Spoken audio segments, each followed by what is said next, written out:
I was just like in so much loss. And I was like, 1 minute, I need to just step away from creating content. I need to step away from business. Like, I just need to step away and stop. Whether I liked it or not, my body wasn't going to let me do anything anyway. So I took kind of like 3 months off, 3, 4 months and it wasn't conscious. It was just like, I can't do anything. Like, I'm physically not okay. I'm mentally not okay.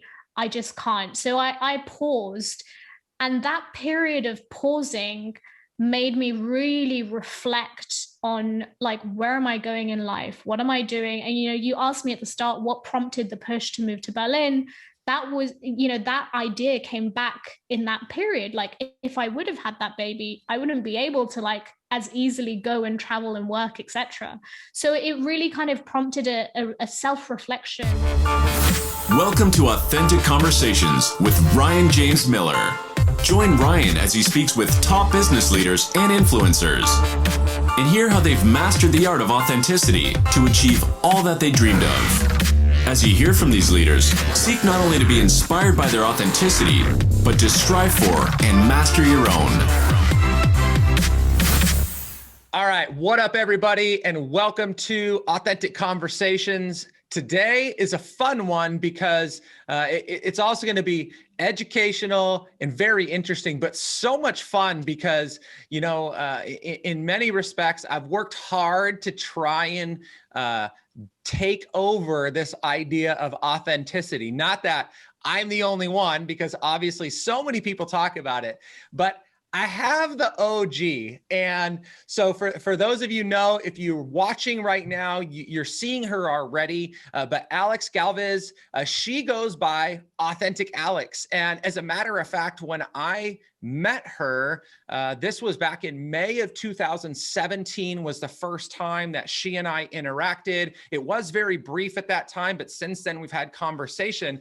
And so you are going to get to hear the real deal on authenticity today, which is so dope, but it's because it's going to be like the real professor teaching the student. And then this will help launch me into so many things. So Alex she is a keynote speaker. She is a LinkedIn learning author. She spends a significant amount of time contributing content to a lot of different social platforms. I love the fact that she calls herself the queen of vulnerability, because if you follow her and pay any attention at all, you will see that. But one of the things that I'm most captivated about is she has made, at least from an outside perspective, a significant shift in a sense, and leaned very, very deeply into mental health and well-being. So that's kind of the Cliff Notes version of what you're going to hear today and who you're going to hear from. But for now, what up to the OG? How are you? Wow, what an introduction. I'm well, thanks. I'm very excited. I mean, come on, if there's any topic I want to be talking about. Right. And everybody has the pleasure. I know you probably hear this all the time. You're like, whatever, but everybody has the pleasure of listening to just a fantastic accent for a good long period of time. I mean, it's so soothing and it's cool.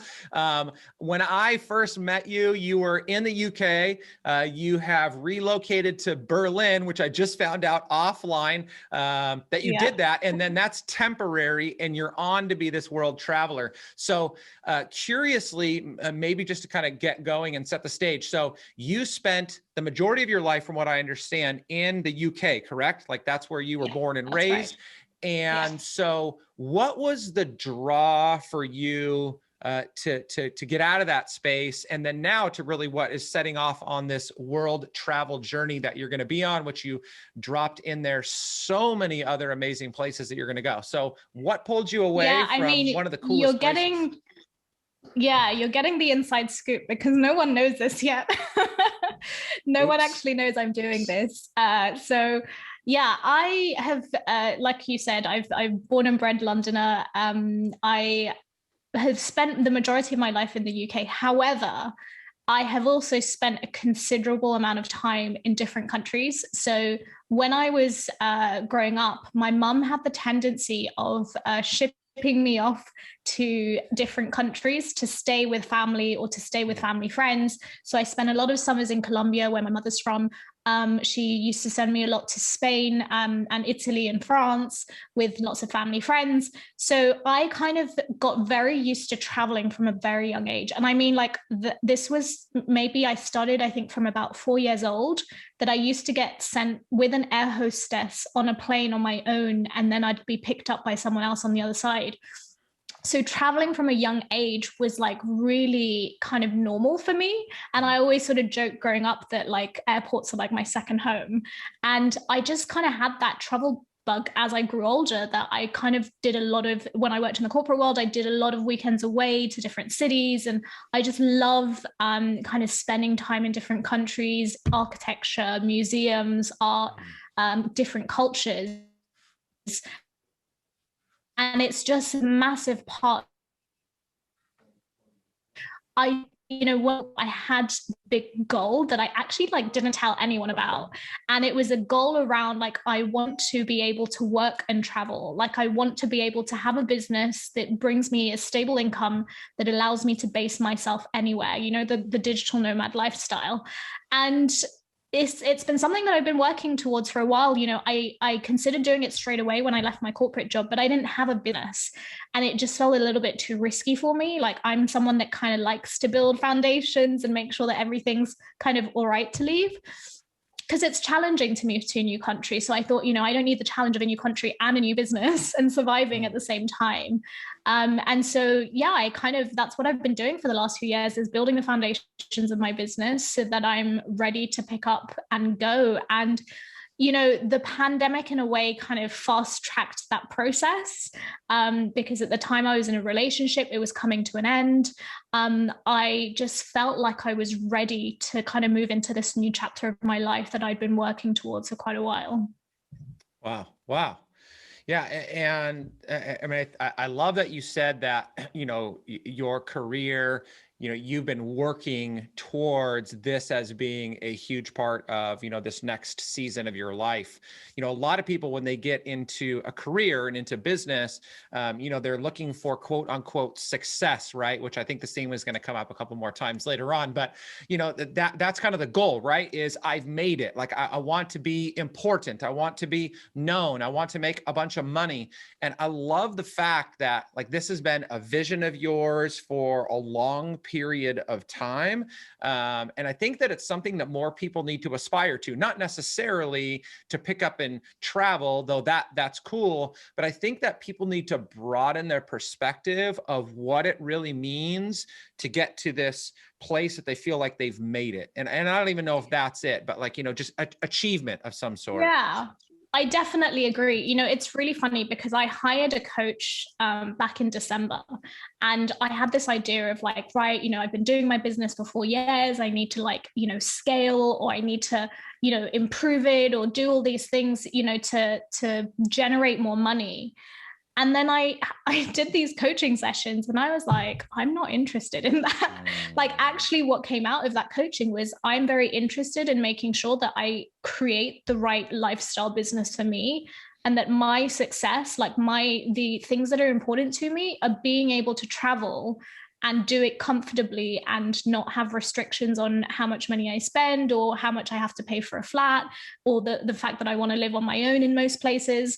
And that was trying to figure out, okay, well, how much money do I need, and breaking that down, and how am I going to achieve that, versus how do I, make 100K plus and, 6-figure businesses and all that bullshit. Sorry, dare I say? No, but like, please. that's not what I aspired to have. And I think the reason I hired a coach to do that is because that's kind of what you do, like in our space. And then I just quickly realized, no, I'm not really interested in that. Actually, what I'm interested in, like my definition of success, is having freedom and being able to travel. And so that became, my goal. And sometimes it's difficult. Like sometimes you do forget what you're trying to achieve because there's so much loud noise around what you need to be doing as a coach or as a business owner. Man, and it comes back to authenticity, right?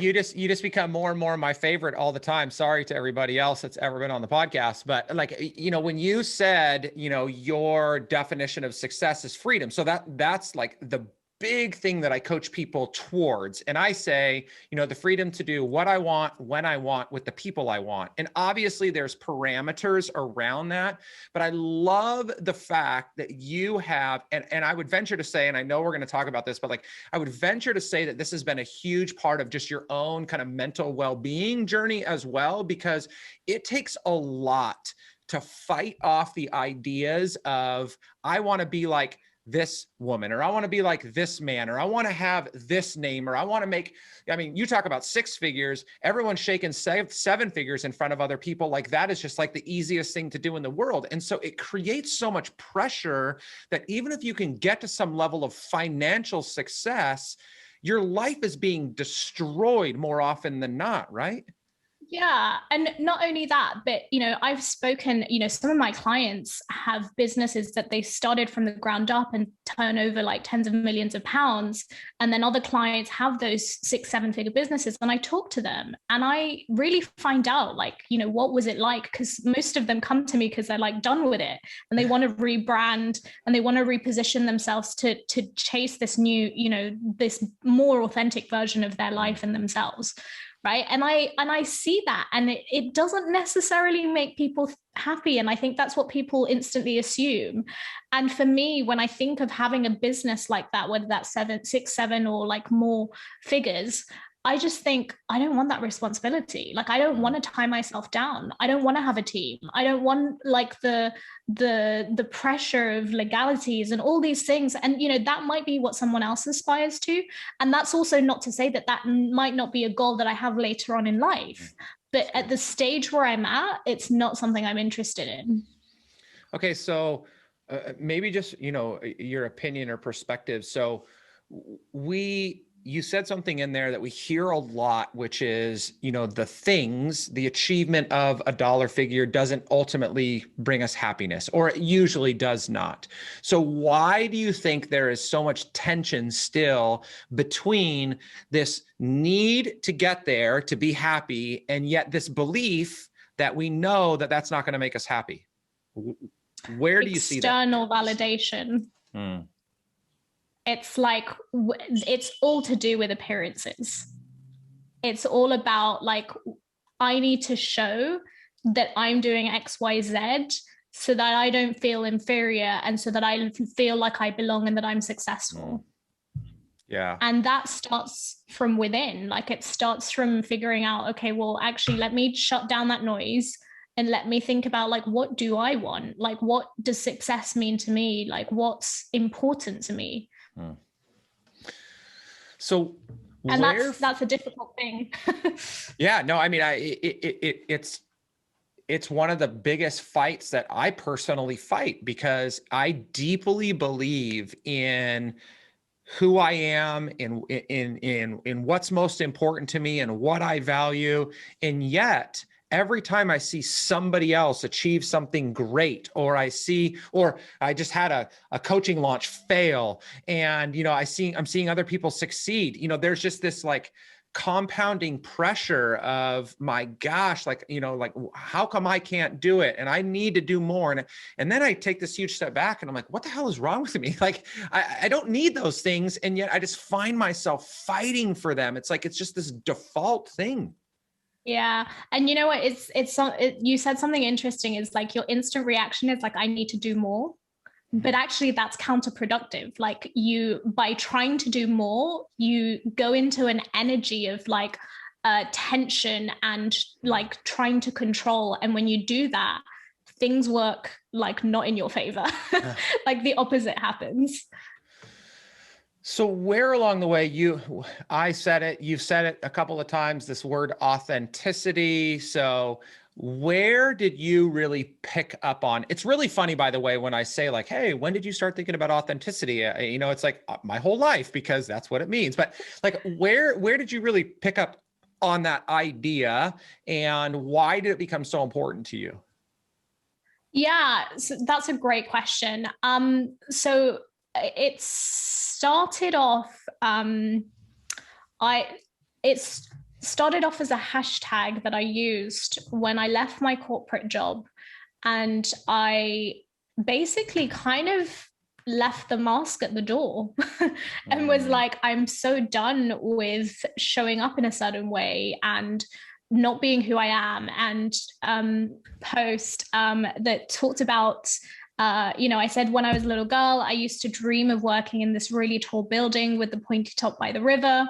And having reached the 45th floor, realized that my definition of success was wrong and it was based on money, power, and status. And that what we don't tell people is that with those things come things like depression, broken relationships. Sometimes it takes getting to where you want to be to realize it's not where you're meant to be. And then that post went viral. And there was a lot of comments about like authenticity and vulnerability. And so I basically kind of edited the post and wrote #AuthenticAlex. And that kind of sort of started a thing where I'd sign off my posts on LinkedIn as that. But when I look back on authenticity and where it kind of came in, I'd done a speaking workshop where we had to do this exercise where we do like a stream of consciousness of things that we like. And then people that were watching would feedback and say a word, and you had to repeat the word back and say thank you. And a word that kept coming up was authenticity. So I could just tell that like this thing was attached to me in some shape or form, this value, and that sort of ended up becoming synonymous with my brand on LinkedIn. And became a really important part. So to answer the question as to why it's so important, and I've done a lot of kind of digging as to why, a lot of it stems from my childhood. So I grew up in a slightly dysfunctional family where there was a lot of kind of control of how you show up in the world. We came from very humble beginnings, both immigrant parents, single parent household, low income, first generation to go to university, grew up in social housing. So there was very much an image thing that was going on. And there was, you have to talk like this, and you have to weigh this, and you have to look like this, and you can't leave the house looking like that. And so there was a lot of kind of molding as to what I needed to look like to the external world. And that was a big pressure to have from a young age, like instead of just being like, just be a kid. Yeah. And then the other thing that was really kind of important and was that I was bullied a lot as a child. And I was bullied because I was, I wouldn't say I was academically gifted, but I was creatively talented. So languages and instruments and lots of things around the creative stuff I really excelled at in school. And that got the attention of a lot of teachers, but then it got me also the negative attention of students going like, you're making us look bad. And I was bullied very, very severely.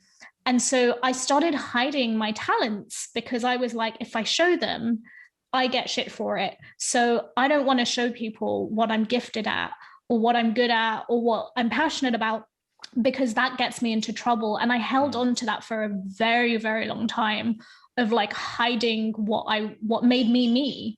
And so as an adult, when I finally kind of broke free of two very kind of big components in my childhood, I was like, oh my God, I just want to be me. And this is really important. And authenticity is very much tied into freedom, because both of those situations were also along the lines of like control. So that's why freedom and authenticity kind of go hand in hand for me. And they're super important in my life, is because I had that taken away from me from a very young age. And as an adult, I'm like, no one is getting in the way of those two things. Man, I mean, you dropped so many amazing gems in there. And I think sometimes, and I know they mean a lot to you, but because you've shared this story so many times, that it's just part of kind of what you share. Like you said in there, you got to where you are, but that's not necessarily where you're meant to be. And then all the way through to the end, talking about, hiding who you were for so long. And I think what's so fascinating about that, and so many people really miss, is, you get to this place because you've conformed, or you have, hidden some part of yourself, whatever that may be. And it's not necessarily, for a lot of people, they don't end up down the road and they look around and they're like, gosh, my life is miserable. I hate everything. Like, this is awful. As a matter of fact, a lot of times they're in a really quote unquote good place. They're successful, they're in maybe a good relationship, they're relatively happy, but there's just this burning inside of you. And it's like this emptiness that can only be fulfilled by you standing in the place where you should be versus where you are. And so you saying that and just connecting that so well is fascinating to me. And I think what's interesting too is, and I'm going to take a risk here as I kind of open up and ask this question and see where this went, but you were on this journey for so long. You were, by all means, very successful. I mean, hired by LinkedIn to create content for them. I think you were responsible for one of the first, or really the first movement of LinkedIn Local, which has blown up to be so huge in so many places. You've worked for huge brands over the years and helping them brand. And so you've done all these things.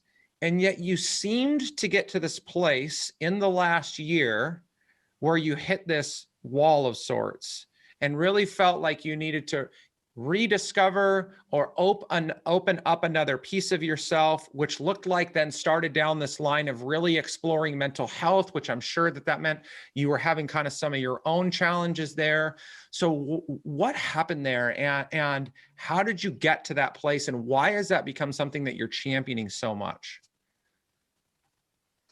Yeah, I mean, it's a really good point, and I mean, not point, but observation, because I wouldn't say I explicitly talked about that shift, but you've obviously caught on to it. Yeah, so grief, grief and loss. And by the way, you don't have to. You don't have to get in, you go where you want to go here. I took stabs. I definitely don't want to impose. I'm totally open to talking about these things. I kind of, in a way, sort of what you were saying was sort of in a high, I was the co-founder of LinkedIn Local, this massive movement that grew, like you said. I just got my contract with LinkedIn to do my LinkedIn Learning course. I was successful and everything was kind of going well and right. And then I was slightly starting to feel a little bit like I'm feeling a little bit of this pressure building around, having to always create content, having to, build a business and all these things. And I could sense that I was kind of losing a little bit of interest in what I was doing. And then life kind of stopped me, whether I liked it or not. And that was in the shape of having a miscarriage. And it was very much kind of soon after we stepped away from LinkedIn Local, which was kind of, in a way, another baby that I'd helped grow with Anna and the other guys. And so I'd lost LinkedIn Local, and then I'd lost this baby. And then I was just in so much loss. And I was like, 1 minute, I need to just step away from creating content. I need to step away from business. I just need to step away and stop. Whether I liked it or not, my body wasn't going to let me do anything anyway. So I took kind of 3 months off, 3-4 months and it wasn't conscious. It was just I can't do anything. I'm physically not okay. I'm mentally not okay. I just can't. So I paused. And that period of pausing made me really reflect on where am I going in life? What am I doing? And, you asked me at the start, what prompted the push to move to Berlin? That was, that idea came back in that period. If I would have had that baby, I wouldn't be able to as easily go and travel and work, etc. So it really kind of prompted a self-reflection and a crisis again, an identity crisis, which I'd had when I left my corporate job, and I was just experiencing it all over again in a different shape. And so I went through all of that, and then I went to therapy. And it was actually in therapy that my partner at the time said to me, you know, I think you should go and see a therapist to help you process this grief and, you know, get you through this. And I thought, yeah, that's not a bad idea. And I did the first session with the therapist, and this wasn't the first time I was in therapy. This was the third time. And I like talking therapy. I know it's worked for me. So I was pretty open to the idea of going. And I finished the first session and I left and I thought, I have this crazy idea. What if I documented what was happening and what I was learning about myself in this process of grief and recovery and anything else that came up? And it just felt a bit too raw to film myself. And not just that, but I absolutely love writing. I'm a writer. And so it felt natural to write about it. And I had early access to the LinkedIn newsletter feature. So I thought, I'm just going to start blogging about this and then we'll see how it goes. And, you know, when I started writing about mental health, like that's always been a theme in my content for the last 5 years. It's not new. It's just I honed in on it a lot more. But this was different. This was really kind of giving people access to my emotions and my mind on a regular basis, on a weekly basis. And I thought, you know, like, are people going to be interested in reading about this? Like, you know, who knows? And I started sharing that. And I've talked about like the recovery of grief.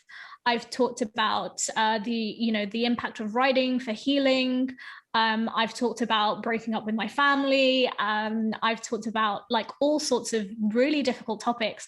And in the space of a year, I grew the audience to over 25,000 subscribers. And I was like, well, it seems like people are interested in talking or listening, you know, to me talk about this. And it just became important to me, like a lot more important. And, you know, I've never been, even though what I do for a living primarily is helping people grow their presence on LinkedIn, I've never been a content creator or LinkedIn coach that talks about LinkedIn in their content. So I've always shared my journey, and that's the way I market myself. It's a different way, but it's the way I feel comfortable doing it. Is what I call sharing my hero's journey, you know, the ups and downs and everything in between. And it just felt like a good way to get back into content and a safe way to get back into content, even though it was hard things to write about. But writing is really like, for me, cathartic. It's a very healing process. So whilst I appreciate it's helped a lot of people, you know, the first person it helped was me. Man. So I'm so sorry. I that part I did not know about your miscarriage. And I mean, just, I can only imagine, you know, hearing other stories, how devastating that is. And yet, as I think about that, you know, it's fascinating to me how these moments of deep hurt, loss, despair, tragedy really do something to us. And it took I'll call it a platform, but it's just so much more, but this just platform that you had created around this idea of being yourself. And it really drove it home in an even more significant way for you. Not that you weren't inauthentic before or that you were less and now you're more. It's just, it created such a deeper story. And it's so beautiful to hear that just by you being you, definitely, you know, healing yourself, which is so amazing to hear, but you're giving people permission to be themselves and to step through these challenges, whatever theirs looks like. And as much as the world again celebrates you be you, or you do you, or we'll accept you as you are, that's not really true, right? That doesn't really happen.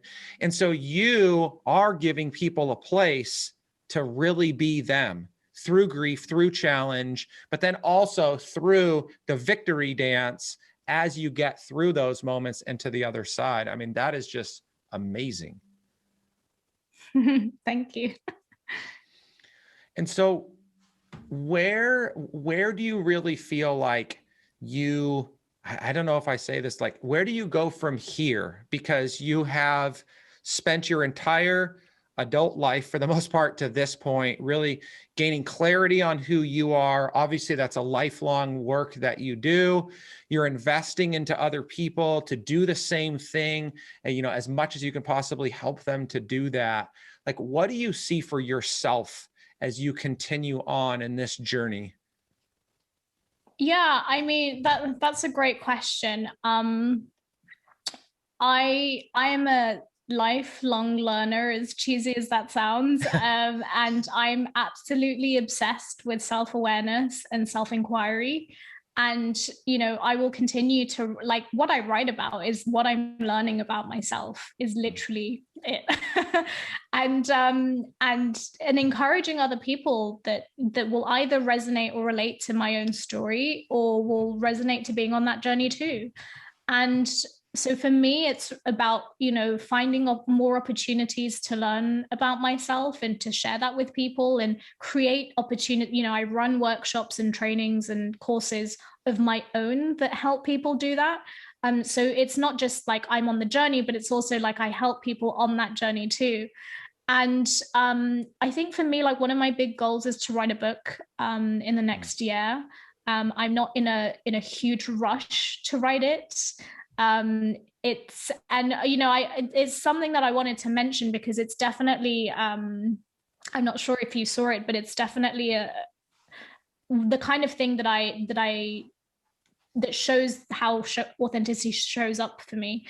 I actually got offered a book deal and I turned it down because it didn't feel like it aligned with my values, and the offer didn't feel like it was a win-win situation, even though that's a really big goal of mine. And for me, again, this is how authenticity shows up. It's not, I think what I want to add is, like, it's not like you flick the authenticity switch and then you're fully authentic forever. It's a constant practice. Like, it's a daily thing. And, when you talk about, like, oh, you went to a much deeper level of authenticity in your content, it's layers. It's just layers upon layers upon layers. And it is a journey that you will constantly be on, trying to remove those layers of conditioning and beliefs and all that crap that we accumulate over the many, many years. But yes, I totally went side tangent there. No. Remind me of your question. No. Actually, that was good when I was asking, about where you were going. One thing, Alex. Yeah, writing a book. One thing I really appreciate about you, and I've just tried to pay as much attention as possible. I think because partly, I remember all the way back to 2017, you had a significant presence online at that time. I remember meeting you. You were so kind. You just have such I don't know, just a calming spirit, and just so sweet as a person. And as I've watched you throughout your journey, and you striving to be, the best version of you and empowering other people to do that, it's something that it has just continued to sustain itself. And what I love the most about all of that is the fact that, most people in, let's just say, our positions where you are coaching people or doing things like this, it's all about, I'm going to help you to get more. I'm going to help you to make more. That's the provocative message. That's what quote unquote sells. Yeah.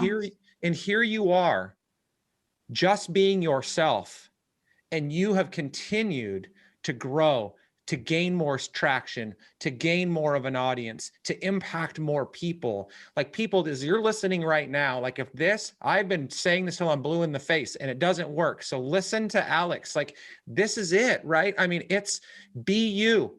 It creates the greatest sense of joy and fulfillment in yourself, but you're proving that you're impacting other people's lives forever as the result of you just doing you and helping them to do the same thing. I would even go as far as saying that people pay me to coach them and helping them to remove things. Like, when you were talking about, like, the coaching world is like, how do you get more? Like, yep. I think what we do, like, authenticity isn't about more, it's about less. It's about removing stuff that no longer serves you so that you can go at a deeper level and you can get more and more aligned to to the truth of who you are. Man, that's good. That is so good. that's a good way to land right there. Like, I just think that that's such a powerful statement. So, where do people, it's really funny for me to say, like, where do people find you? Because it's just so obvious. We've talked about it the whole time, but where do you prefer that people engage with you? LinkedIn, obviously, because that's my main virtual home. So you can find me on LinkedIn, or alternatively on Instagram, which my handle's at I'm Authentic Alex. Perfect. Somebody had at Authentic Alex. They did. Shame Terrible. on them. I know. Shame I didn't get there first. You're there first. They just happened to rob the damn handle. That's all they got. Yeah. I do have the website though. That's great. Okay, so I'll make sure to pop those things in the show notes. I mean, this has been a long time coming for me. I think we could potentially talk for hours about stuff like this, but I think what was so powerful was, in such a short window of time, you really hammered home the message that I believe that the world needs to hear. So thank you for taking the time. Thank you for dealing through sickness previously and fighting to reschedule. Thank you for dealing with technological issues that hopefully we'll edit out and nobody knows. But more than anything, just thank you for your time, Alex. It's really, really means a lot. Oh, thanks for having me. It's been a pleasure. Awesome. Okay, guys. Well, that wraps up another episode of the podcast. Definitely connect with Alex. I mean, she is just a wonderful, wonderful person to follow, to engage with, to learn from. If you got any feedback from me, you know where to find me. And in the meantime, be you, be happy, be authentic. Thank you for listening to Authentic Conversations with Ryan James Miller. If you found value in today's episode, please subscribe on your favorite podcasting platform and share it with others. To connect with Ryan and learn more, visit ryanjamesmiller.com.